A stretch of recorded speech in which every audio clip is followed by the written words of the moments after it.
السلام علیکم ورحمت الله.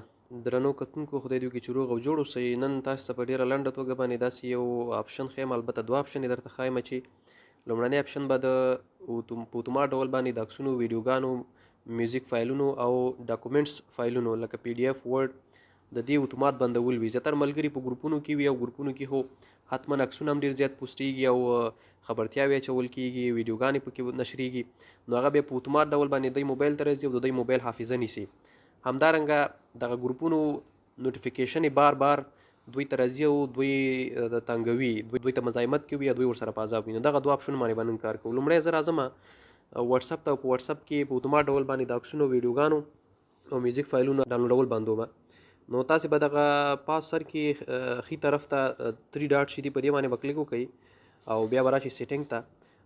سیټینګ نه وروسته به تاسې راشئ سټوریج اینډ ډیټا ته، او په دې اخره برخه کې میډیا آټو ډاونلوډ کوم درې اپشن چې دي، دغه کې به تاسې لومړی وین یوزینګ موبایل ډاټا، کله چې د خپل موبایل ډاټا تاسې استعمالوئ څه وشي، نو دغه چیکونه حتما ستاسې آن وي.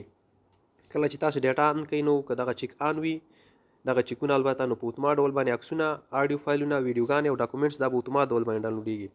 دغه ټول زه ورته بندوم.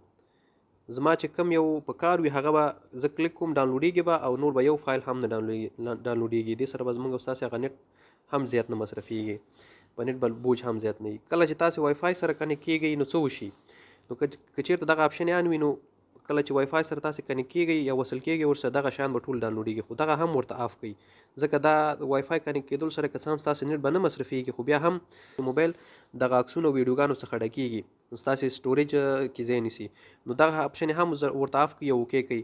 او رومینګ خو هسې نه استفاده کېږي. رومینګ تاسې پوهېږئ چې په بهر ملک کې موږ داخلي سیم کارت کاروو یا د بهر ملک سیم کارت موږ کاروو، نو هغه کې استفاده کېږي، خو موږ هسې نه استفاده کوو، دې سره کار نه لرو. خو که چېرته دا هم ټول بند کړئ ورته، نو اوس به په اتومات ډول باندې ستاسې موبایل ته عکسونه نه راځي. مثلا زه دلته یو ګروپ ته راځم، دغه ګروپ دی، په دې ګروپ کې مخکې زما د آپشن آن و، نو دغه عکس ډاونلوډ شوی دی. اوس له دې وروسته چې څومره عکسونه راځي دې کې ګوره دا نه ډاونلوډ شوی. که چېرته زه غواړم چې دا زما په کار یو زه ډاونلوډ کړم، نو تاسې به دلته په دې باندې کلیک کوئ، دا به ډاونلوډېږي، په اتومات ډول به ستاسې ګیلري ته نه راځي.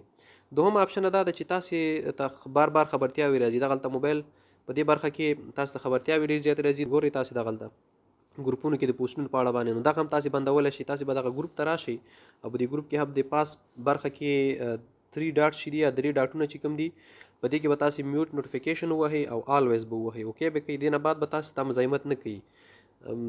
ګروپ کې به دغه راځي، پیغام به راځي، خو تاسو ته به مزاحمت نه کوي. که ستاسې خوښه وي تاسې کتلی شئ، که خوښه نه وي تاسو به مزاحمت نه کوي.